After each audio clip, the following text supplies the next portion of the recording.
In the beginning of my fifth grade year, I had a traumatic event. I had to go sit in the front of the classroom. No one who was cool sat in the front row of the classroom. All the cool people sat in the back. And I had to go sit in the front. Why? Because I was as blind as a bat. I had to get glasses. And so since the fifth grade, I've worn glasses. And so my mother took me to the optometrist, and we had me fitted for glasses. And I found out that I really needed to sit in front because in my left eye, I was 260, which means that what other people see at 260 feet, I saw at 20 feet. Very, very nearsighted. In my right eye, I was 180, and I had astigmatism. And so ever since then, I've worn glasses. But the good news is that when I got my glasses, I was able to go back to the back of the classroom again. And I also discovered a few other things. I discovered 5th and 6th grade girls are kind of cute. I discovered that leaves are in the top of trees as well as in the bottom of trees. Sounds silly, right? But I'd never seen individual leaves in the top of a tree. I discovered that bananas have seeds.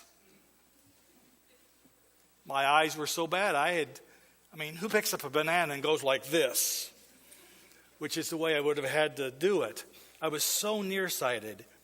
It was an eye-opening experience for me to get glasses. I'm actually looking forward to another eye-opening experience coming up. I actually have a very severe cataract on my left eye. And so sometime in the next few months, I'm going to have cataract surgery, and I will have 20/20 vision in my left eye for the first time in my life.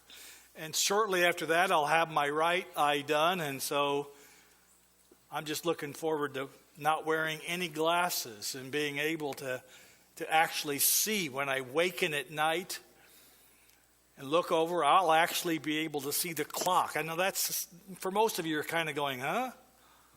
But for those of you who are extremely nearsighted, you understand. If I want to know what time it is in the middle of the night, I have a light on my watch. This is what I have to do.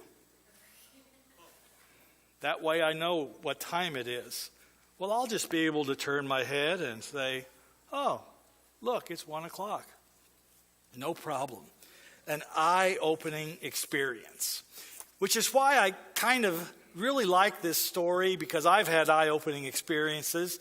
In 2 Kings chapter 6, it's an eye-opening story.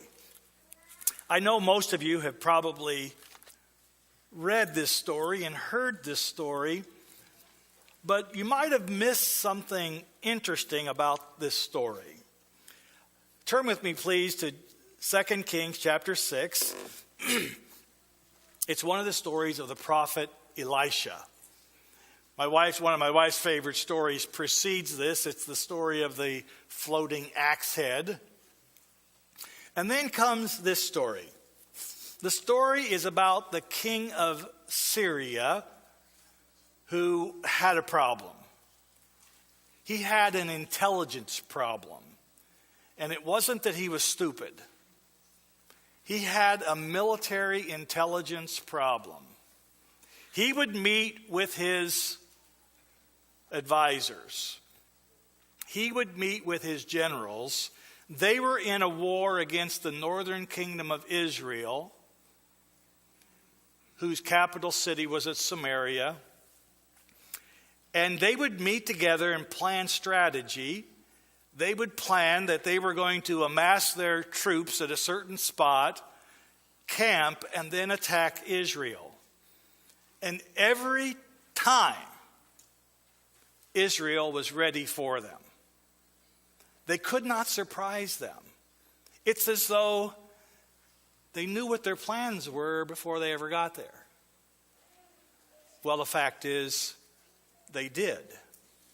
How did they know? Well, it wasn't a sophisticated spy satellite. It wasn't some spy who had infiltrated their generals. Israel had a secret weapon, and his name was Elisha.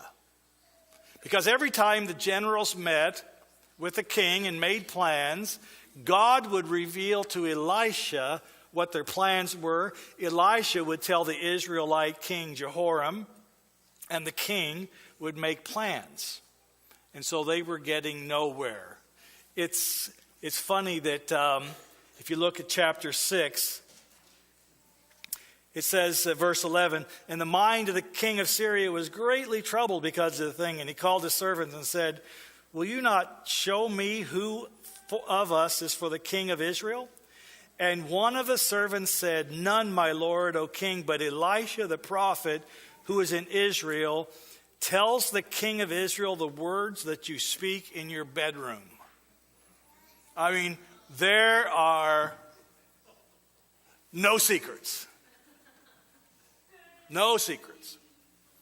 And so, the king is enraged, Ben-Hadad is enraged, and his solution is take him out. Assassination.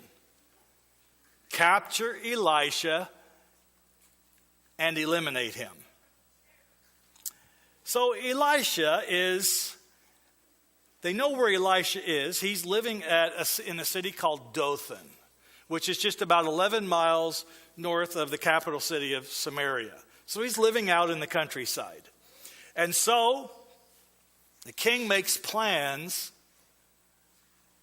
to go and capture Elisha. Now, if you'd have been a smart king, wouldn't you have thought that Elisha would know you're on your way?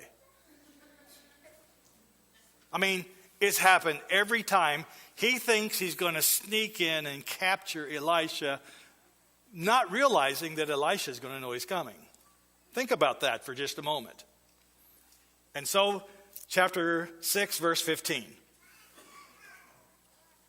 At night, the Syrians come in, and when they wake up in the morning, chapter 6, verse 15, when the servant of the man of God, this is Elisha's servant, this is not Gehazi, because Gehazi had developed leprosy in chapter 5. So this is a different servant. He's not named. So when the servant of the man of God rose early in the morning and went out, behold, an army with horses and chariots was all around the city. They had come in and surrounded the city. Dothan wasn't a particularly large city. And so everywhere there were chariots and horses and soldiers, and the bullseye was Elisha. And of course, if you're Elisha's servant, the bullseye is on you too. And so he goes out and he sees this, and he comes in, and the servant said, alas, master, what shall we do?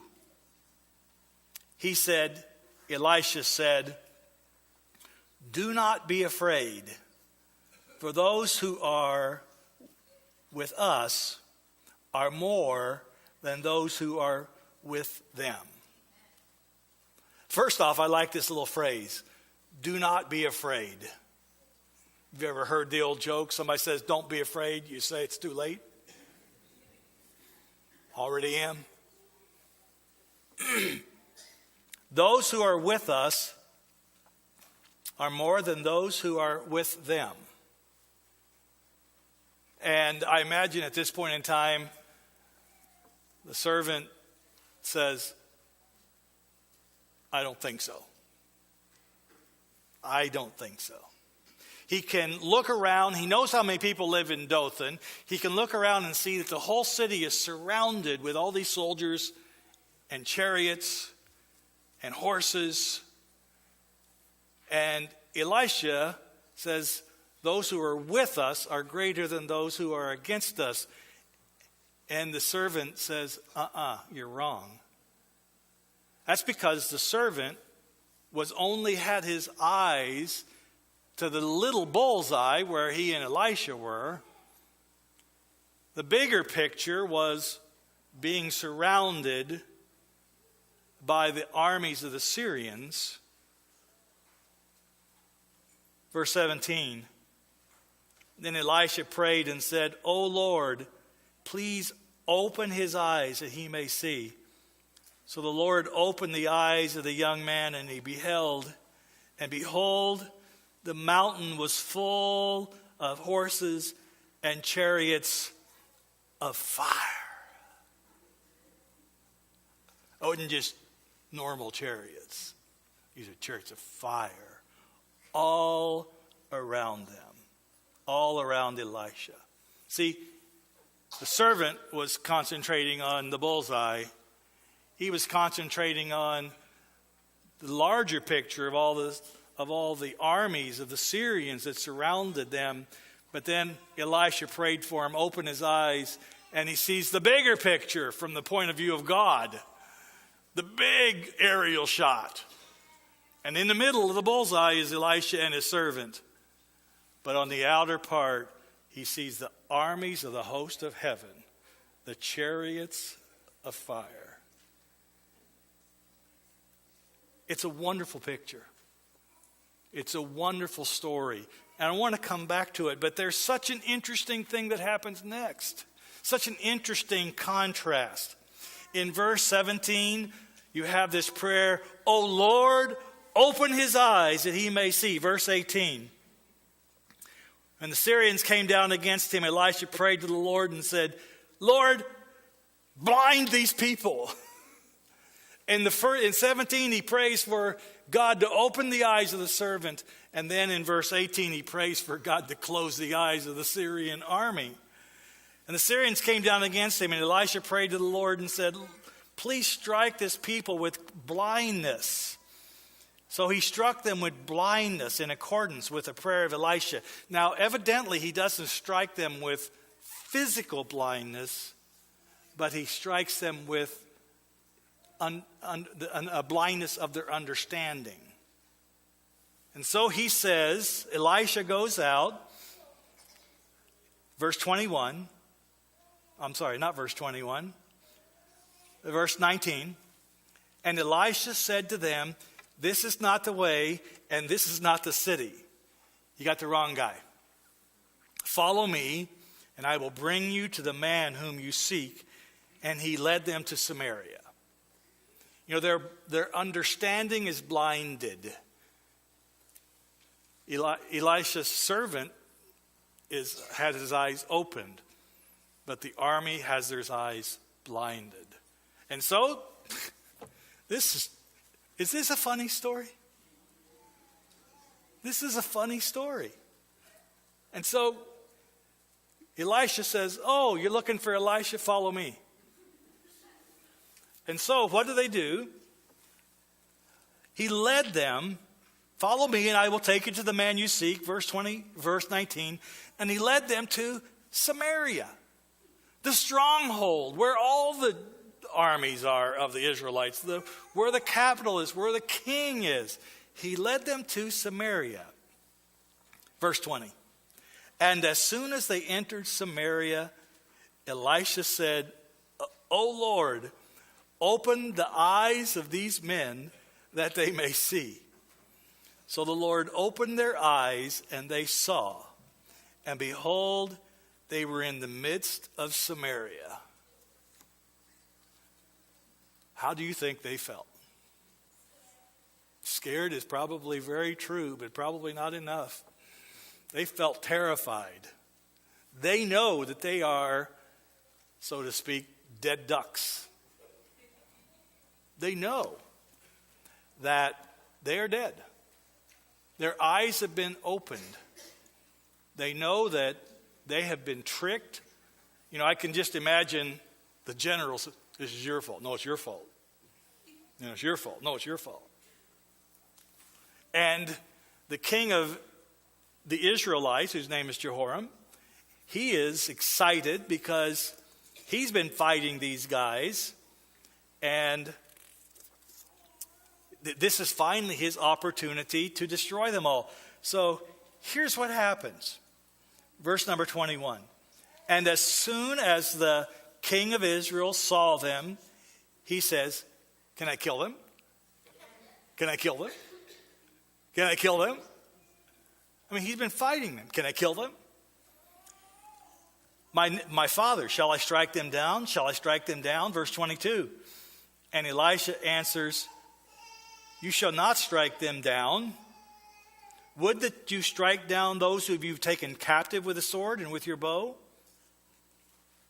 And then he says this, set bread and water before them, that they may eat and drink and go to their master. So he prepared for them a great feast. This sounds a lot like Jesus, doesn't it? I mean, who but Jesus would say, prepare a feast for your enemies? This is just an amazing story. He prepared a great feast, and when they had eaten and drunk, he sent them away and went to their master. And I know all of the military minds are going, duh. And it says, the Syrians did not come again on raids into the land of Israel. Strange strategy, but it worked. You know, we've all heard about that first eye-opening experience, but we haven't often talked about the second one. And I want to talk about the second one first, and then go back to the first one. The second eye-opening experience, where the soldiers had their eyes opened to their true condition. I want to apply that spiritually to our own needs as Christians, as people. We need to have our eyes opened to our spiritual condition. Yes, we all come to church on Sabbath morning with our nice, happy little Christian faces on. Started to say masks, but I thought that might not be a good word. We come with our nice, happy little Christian smiles on, and people say, how are you today? And the proper, appropriate response is fine.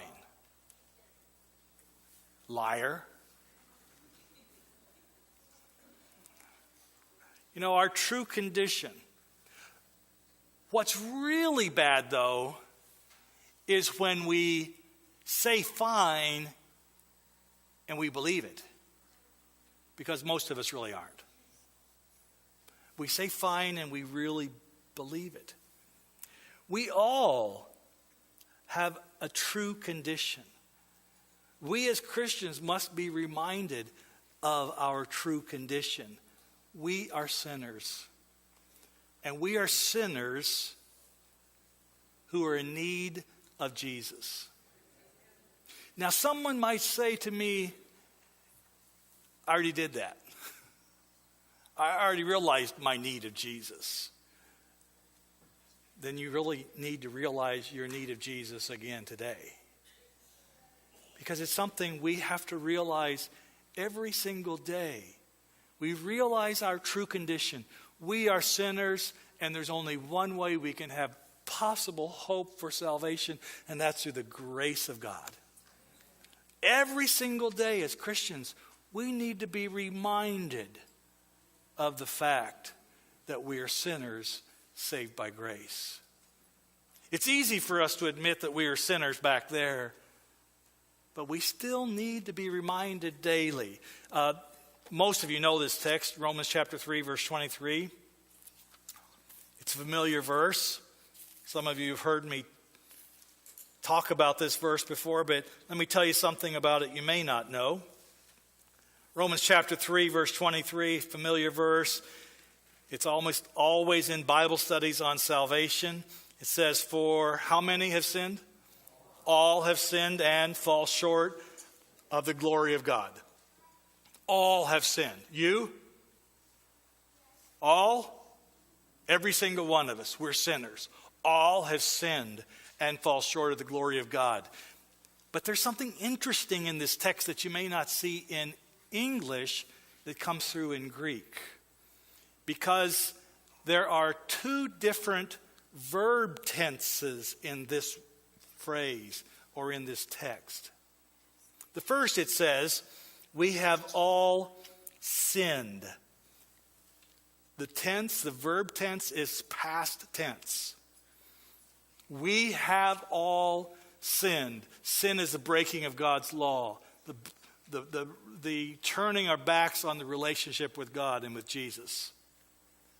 All of us have sinned. Is that true? You admit it, right? It's easy for us to admit that we are sinners, and back there we have sinned. But what doesn't immediately come through in the text is that the verb tense in the last part of the verse, for the second verb, is not talking about the past, that we've sinned in the past. The verb tense is in the present. Now, what's that mean?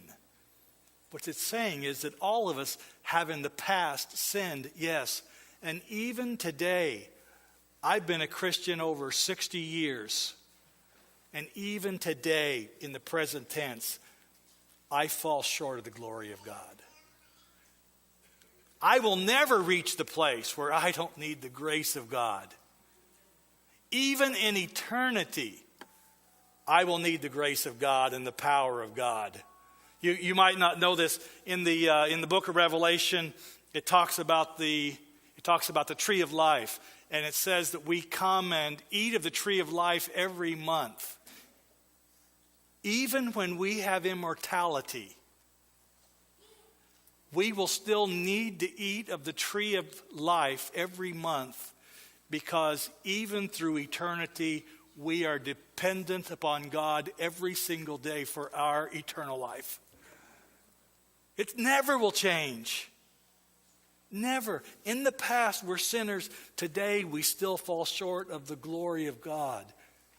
We need God to open our eyes as to our true condition. You know, without the grace of God, we are dead ducks.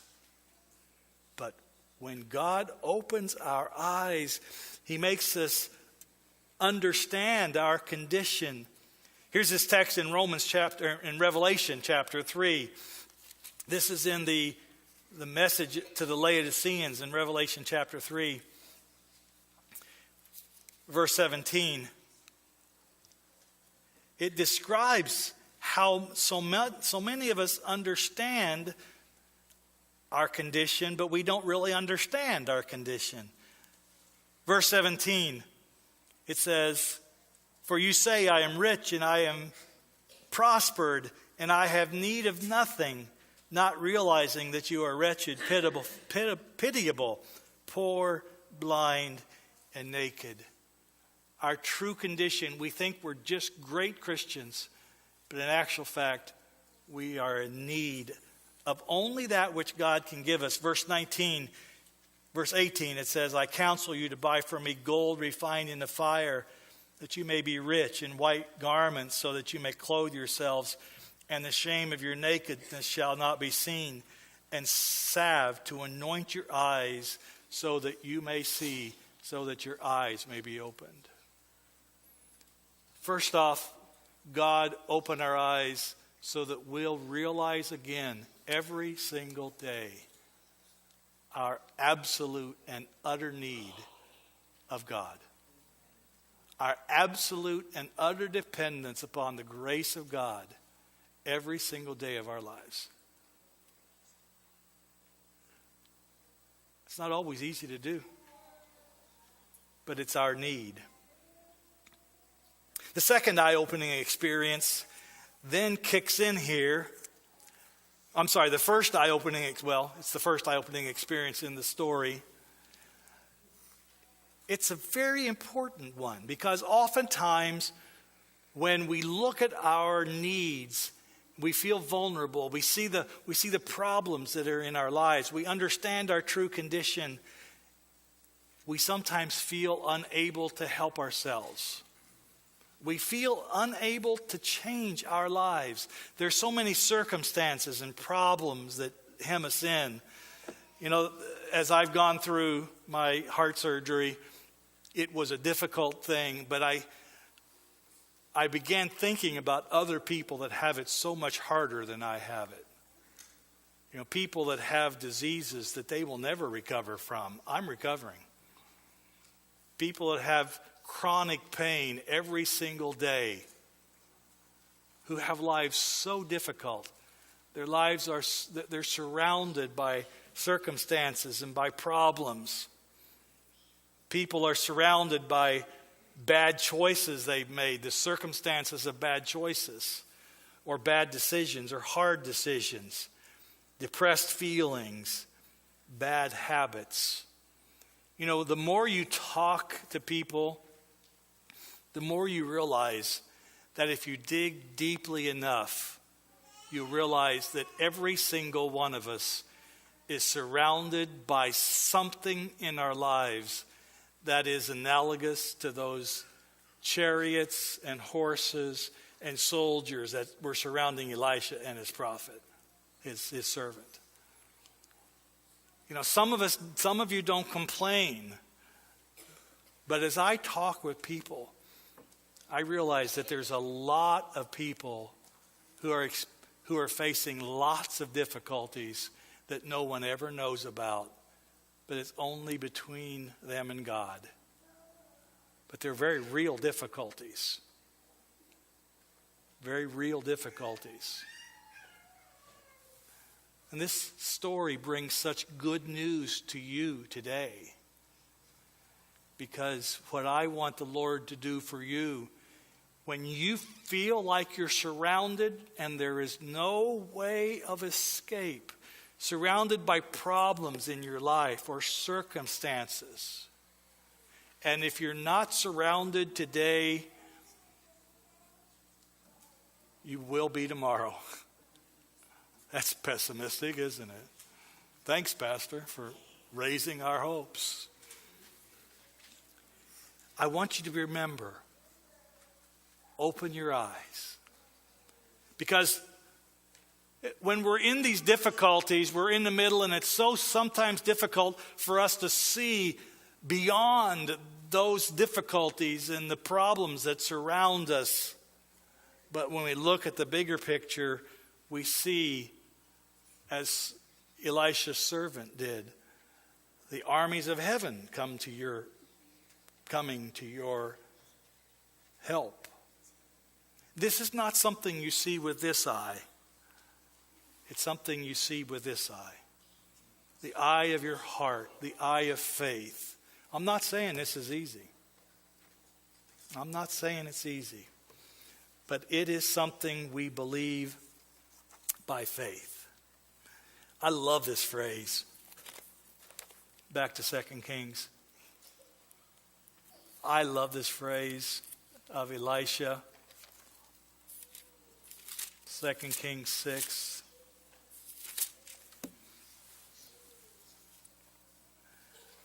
He says to his servant, "Do not be afraid, for those who are with us are more than those who are with them." I guess if God is on your side, that's enough to turn a tide. If God, the plurality of God, is on your side, then those who are with us are greater than those who are with them. And so Elisha prayed for his servant, "O Lord, please open his eyes that he may see." That's my prayer for you this morning. I don't know what you're facing today, but because we're humans and because Satan hates us, and he wants to take us down. I know that he wants to attack every single one of us. And here's the news. Those who are with us are greater than those who are with him. I pray today for you to have your eyes opened so that you can see that. There's a song I want to sing as we close. Put this microphone on for his guitar, please. It's in your bulletin. It's pretty easy to find. At the very end of the bulletin, it says, words to closing song. Pretty plain.